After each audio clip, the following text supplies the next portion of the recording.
Avis vascular centre మన దేశంలోనే the best varicose vein hospital. నమస్తే రమగారు. నమస్తే జయ. రమగారు ఏదైనా మంచి స్టోరీ చెప్తారా? కొంచెం పెద్ద కథ చెప్తాము. పూర్వం అట ఊహానగరం అనే ఒక రాజ్యం ఉండేది. దానికి వక్రబుద్ధి అనే పేరున్న ఒక రాజుగారు ఉండేవాడు. బాగుందండి, ఊరి పేరు బాగుంది, రాజు పేరు ఇంకా బాగుంది. అదే మరి కథలను బట్టి అలా పెడతారు మరి. అంతే. అయితే ఈయనకి ప్రతాపుడు అని ఒక అతను, ఒక కుర్రాడు సైనికుడుగా ఉండేవాడు ఆయన రాజ్యంలో. సైన్యాధిపతి కాదు, ఒక చిన్న పోస్టు. వీడు భలే చక్కటి వాడు, మంచి సాహసి, చాలా మంచివాడు కూడా. ఓసారి ఇతను 1-2 రోజులు సెలవులు వస్తే ఎవరి దారిని వాళ్ళు వెళ్తారు కదా, ఒక అడవిలోకి వెళ్ళాడు వేటాడడానికి. ఆ వేటాడుకుంటూ అటాట తిరిగాడు. తిరిగి ఏమైంది, ఒక చోట బాగా దాహం వేస్తుందని ఒక చెరువు దగ్గర మంచినీళ్ళు తాగి దాని గట్టు మీద కాసేపు పడుకున్నాడు. ఏమైనా లేళ్ళో గీళ్ళో వస్తాయి నీళ్లు తాగటానికి, దేన్నైనా కొట్టచ్చని కొద్దిగా ఆ పడుకున్నవాడు పక్కకి తిరిగి బాణం ఎక్కుపెట్టి రెడీగా ఉన్నాడు. అంటే ఇతను చూశాడు, ఎక్కడి నుంచో ఒక 7 హంసలు వచ్చినాయి. బాగున్నాయో, కొడితే కొట్టచ్చు, కానీ ఇతను ఇంత చక్కగా ఉన్నాయి, వీటిని ఎందుకు కొట్టడం, అనవసరంగా మనకేం తిండికే దీనికే ఏమీ లేదని వాటికి వేసి చూస్తున్నాడు. వాటి హంసలు ఎక్కడి నుంచో దిగినాయి, గట్టు మీదకి నడుచుకుంటూ వచ్చినాయి. ఇతను చూస్తూ ఉండగానే రెక్కలు తీసి పక్కన పెట్టి 7 అందమైన అమ్మాయిలుగా మారిపోయి ఆ చెరువులోకి దిగేశారు వాళ్ళంతా. అమ్మాయిలందరూ చక్కగా చిన్న చిన్న బట్టలతోటి చెరువు అంతా ఈత కొట్టారు బ్రహ్మాండంగా.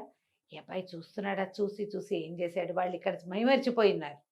చల్లగా ఈ పక్క నుంచి ఆ పక్కకి దెక్కుంటూ వెళ్ళి ఆ రెక్కల్లో నుంచి ఒక జత రెక్కలు తీసి దాచిపెట్టుకున్నాడు. చీకటి పడిపోయి పడంగానే ఈ హంసలన్నీ బయటకు వచ్చినాయి. అమ్మాయిలందరూ బయటకు వచ్చి ఎవరి రెక్కలు వాళ్ళు తొడుక్కుని హంసల్లాగా మారిపోయారు. ఒక అమ్మాయి రెక్కలు దొరకలే. ఆ అమ్మాయి అటు ఇటు వెతుక్కుంటుంటే వాళ్ళందరూ ఏమన్నారు, నీ రెక్కలు వెతుక్కుని వచ్చి సమయం అయిపోయింది, చీకటి పడితే ఒప్పుకోరు, దారులు మూతపడిపోతాయని 6 హంసలు ఎగిరిపోయినాయి. ఈ పిల్ల ఇక్కడే నుంచి ఉండిపోయింది. అయ్యో. అటు ఇటు తిరిగింది, కొంచెం దుఃఖంగా చెప్పింది, నా రెక్కలు దొరికిన మహానుభావులు ఎవరో, దయచేసి నా రెక్కలు నాకు ఇవ్వండి, మీకేం కావాలంటే అది చేస్తా. పిల్లలు కన్నా తండ్రులైతే నేను కూడా మీ పిల్లని అనుకోండి, ఏ కన్యో అయితే మీ సోదరుని అనుకోండి, ఎవరైనా అవివాహితుడైన యువకుడైతే నేను మిమ్మల్ని పెళ్లి కూడా చేసుకుంటాను, నా రెక్కలు మాత్రం పాడు చేయొద్దు, నా రెక్కలు నాకు ఇవ్వండి. జాలేసింది ఇతనికి, బతిలాడుకుంటోంది అంత చక్కటి అమ్మాయి. తను కనపడ్డాడు ఆ అమ్మాయికి. కనపడి అతను అన్నాడు, తీసుకొని రెక్కలు నువ్వు తీసుకో, నేను బాధ పెట్టినందుకు నన్ను క్షమించు, నువ్వు వెళ్ళిపోతావేమో వెళ్ళిపోమన్నాడు.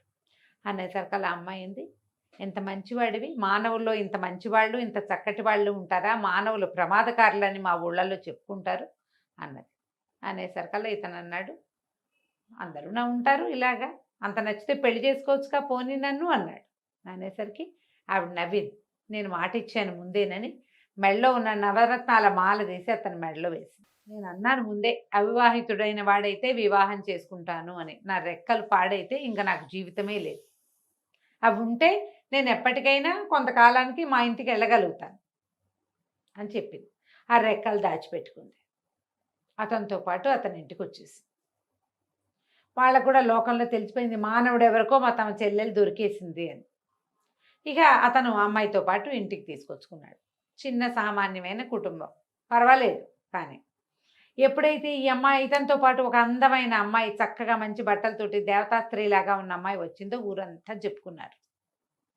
బాగా చెప్పుకుని రాజుగారి దాకా పోయింది. రాజుగారు పిలిచాడు, ఏమిటో మీ ఆవిడ చాలా అందగత్తట, అంత చక్కటి అమ్మాయిని ఎట్లా సంపాదించాబోయ్ ఏమిటో అని అడిగాడు. అడిగితే నా భార్య ఒక దేవతా స్త్రీ అండి, ఇలాగా హంస రెక్కలు ఉన్నాయి వాళ్ళకి, నేను ఆ రెక్కలు సంగ్రహించడం వల్ల ఆమె నాతో వచ్చింది అని చెప్పేసరికి ఆ వక్రబుద్ధి రాజుగారికి చాలా ఆశ పుట్టింది. ఆ దేవతా స్త్రీ ఏదో మన దగ్గర ఉండకూడదు, వీడిని ఏమైనా చేస్తే ఆవిడ చచ్చినట్టు ఉంటుంది ఇక్కడ. మానవుల జీవితం ఎన్నాళ్ళు, కొంతకాలం అన్నాళ్ళు ఉంటుంది గ్యారంటీగా, వాడు లేకపోతే వాడు మన దగ్గర ఉంటుంది. ముందు చంపేసామనుకో దానికి కోపం వస్తుందేమో, అందుకని ఏమన్నాడు, సరే మంచి మాటేను అని ఏవో బహుమతులు ఇచ్చాడు, ఒక మంచి ఇల్లు ఏర్పరిచాడు, దేవతా స్త్రీ వచ్చింది భూలోకానికని పంపించేసాడు.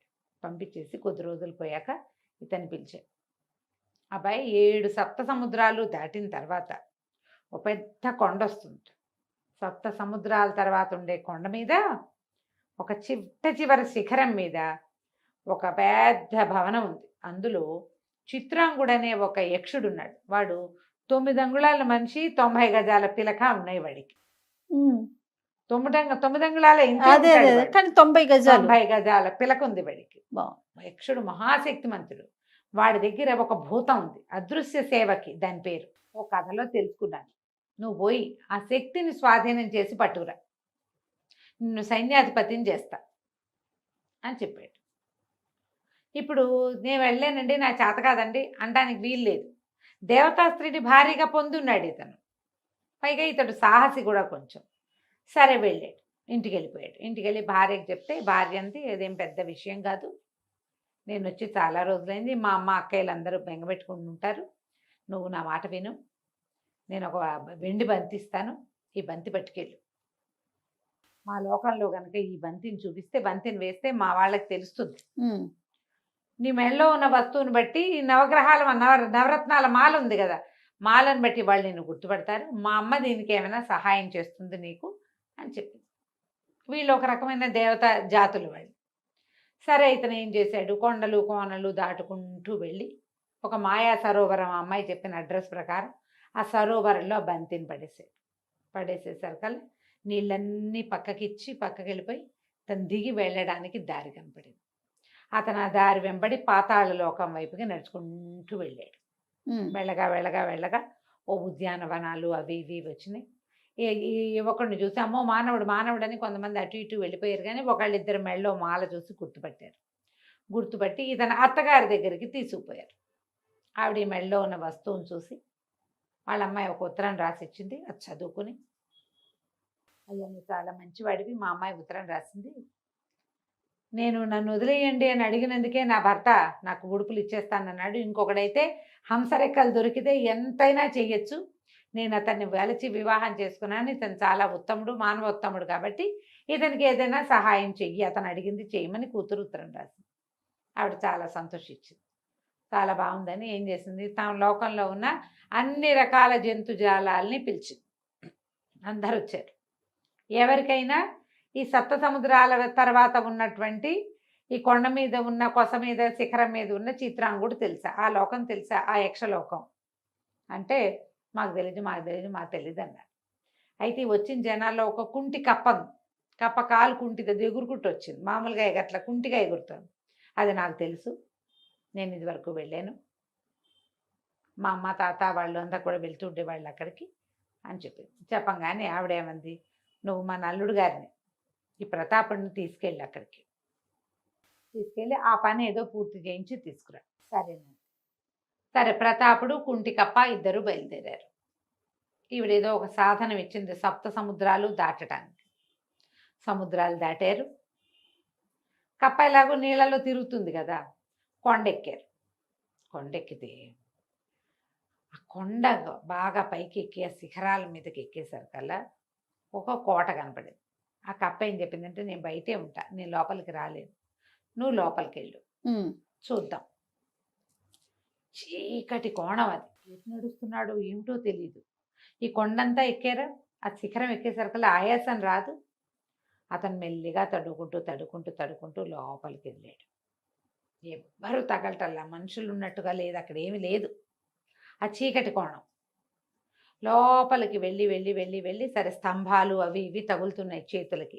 కొద్దిగా కాసేపటి కళ్ళు అలవాటు పడతాయి కదా, ఒక స్తంభాల చాటున కూలబడ్డాడు. ఆ ఆయాసం వచ్చేస్తుంది. ఈ ఆయాసం అణిగే సమయానికి ఢామ్మని వాకిలి తలుపులు తెరుచుకున్నాయి.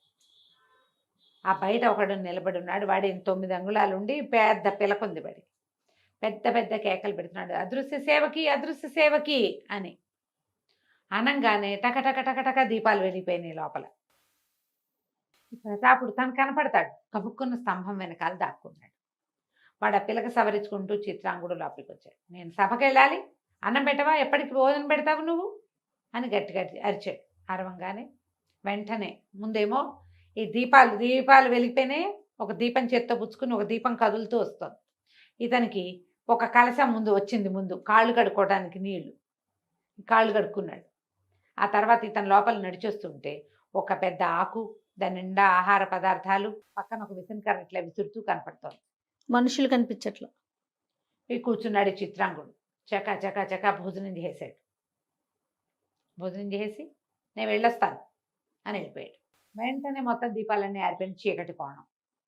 ఈ ప్రతాపుడు బాగా ఆలోచించి అదృశ్య సేవకి కొంచెం దీపాలు వెలిగించమ్మా అన్నాడు. అనగానే మళ్ళీ దీపాలు వెలిగినాయి. ఓ. ఎవరు చెప్పినా వింటుంది అది. ఉమ్. అదృశ్య సేవకి ఆకలిస్తుంది, అన్నం పెడతావా అన్నాడు. అనగానే ఒక ఆకు టపా సామాన్లు అన్నీ వచ్చేసినాయి.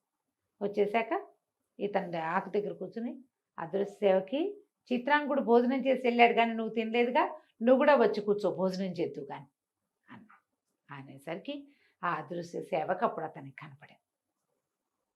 ఇంత మంచివాడివి, ఎన్ని సంవత్సరాలుగా సేవిస్తున్నానో ఒక్కనాడు ఇంత మృదువైన మాట నేను వినలేదు.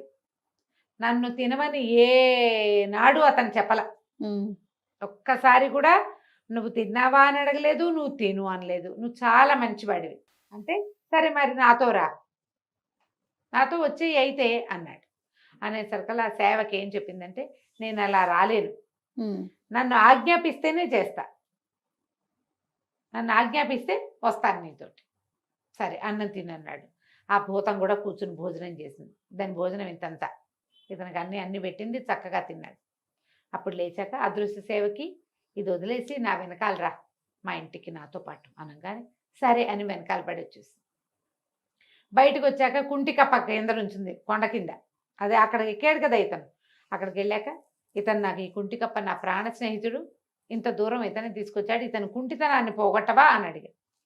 అడగగానే కాలు కుంటిపోయింది దానికి, ఆ కప్పకి చేసేసింది, అది ఏమైనా చేయగలదు.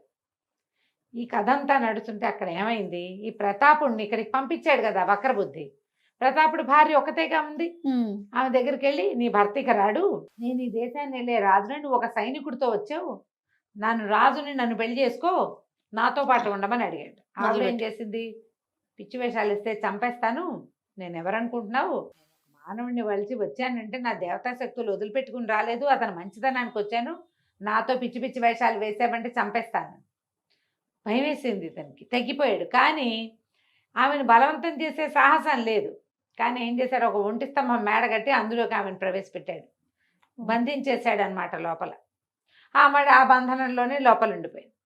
ఇప్పుడు ఇతను ఏం చేశాడు, ప్రతాపుడు ఈ కుంటి కప్పని తీసుకుని ఈ అదృశ్య సేవకుని వెంట పెట్టుకుని మా అత్తగారింటికి తీసుకెళ్ళన్నాడు. ముందు ఆ కప్పని తీసుకెళ్ళి అక్కడ దిగవిడిచి అత్తగారికి చాలా థ్యాంక్స్ చెప్పాడు. ఇలా ఇలా జరిగిందంటే ఆవిడ చెప్పింది, అవును ఆయన నీ మంచితనమే నీకు శ్రీరామ రక్ష, నువ్వు మంచివాడు అవటం వల్లే మా అమ్మాయి నిన్ను పెళ్లి చేసుకుంది, నువ్వు మంచివాడు అవటం వల్లే ఈ అదృశ్య సేవకి నీతో పాటు వచ్చింది, ఈమెను తీసుకుని వెళ్ళు అని చెప్పి ఈయన ప్రతాపుడు ఏం చేశాడు, ఈ అదృశ్య సేవక భూతాన్ని వెంబడబెట్టుకుని సొంత ఊరికి వెళ్ళిపోయాడు. ఇంట్లో చూస్తే భార్య లేదు. ఇతను రాజుగారి దగ్గరికి వెళ్ళాడు. వెళ్ళేసరికల్లా రాజు ఆశ్చర్యపడి వీడు వస్తాడని ఊహించలేదు. మరి ఇతను చూసేసరికల్లా అతను హడిలిపోయి నేను నీ భార్యని సొంతం చేసుకోవడం కోసం నేను పంపించాను, నువ్వు ఇప్పుడు సైన్యాధిపతి అవ్వాలంటే నువ్వు అమ్మాయి నాకు స్వాధీనం చేయమనేసరికి అతను గట్టిగా ఒప్పుకోలేదు. ఈ లోపల అదృశ్య సేవకి ఏం చేస్తుంది, జనం అంతా ఇతని మీదకి వచ్చారు. రాజుగారు ఇతను బంధించమంటున్నాడు. అందరినీ లైన్లో పెట్టింది. రాజును తీసుకెళ్ళి ఒక పెద్ద బురదగుంటుంటే అందులో కుక్కేసింది. ఈ మంత్రులు వాళ్ళు నిర్ఘాంతపోయారు, ఏమిటయ్యా ఇదేం జరుగుతోందన్న. అయితే ప్రతాపుడు చెప్పాడు, ఈయన ఒక అదృశ్య సేవకి భూతాన్ని తెమ్మన్నాడు, నేను ఆ భూతాన్ని వెంబడి పెట్టుకొచ్చాను, నా భార్యని చేయడం కోసం చేశాడు ఇంత పని, ఆమెను మానవరాలుగా ఎంచకూడదు, ఆమె దేవతా స్త్రీ అని ముందే చెప్పాను, ఆమె సహాయంతో ఈ భూతాన్ని పట్టుకొచ్చుకున్నాను నేను అనేసరికి మంత్రులు ముగ్గురు అన్నారు, బాబు ఎందుకు వచ్చింది, రాజుగారిని ఎటాగో బురదలో కుక్కేసింది మీ భూతం, హాయిగా నువ్వే రాజు బాబు, నీకు ఇంత సాహసివి, రాజ్యానికి కావాల్సింది ఏదైనా నువ్వు చేయగలవు, నువ్వే రాజ్యాన్ని తీసుకోమన్నారు. ఇక మిగిలిన వాళ్ళకి ఎవరికి మాట్లాడడానికి కూడా ఏం లేదు. సరే ఇతను ఏం చేశాడు, నా భార్య ఎక్కడుందంటే ఆవిడ ఎక్కడో పైన పెట్టారు, ఆవిడని విడిపించుకుని తెచ్చుకున్నాడు. ఇతను ఎప్పటికీ రాజ్యానికి రాజుగానే ఉన్నాడు. అతనికి ఏదైనా అవసరమైతే శత్రువులు లేరు, ఏం లేరు. ఎందుకంటే ఈ అదృశ్య సేవకుంది 1000 మంది వచ్చినా వాళ్ళందరినీ మడతపెట్టి బురదలో కుక్కేయగలదు అది. కానీ అతనితో పాటే ఉంటూ చాలా సంవత్సరాల పాటు ఆ రాజ్యానికి రాజుగా ప్రతాపుడు, అతని భార్య రాణిగా ఉండి ఆ రాజ్యాన్ని పాలించుకుంటూ ఉన్నారు. కథ కంచికి మనం ఇంటికి. బాగుంది. మనకు కూడా దొరికితే బాగుండు కదా. చాలా బాగుంటాం గారు. నమస్తే అండి. నమస్తే.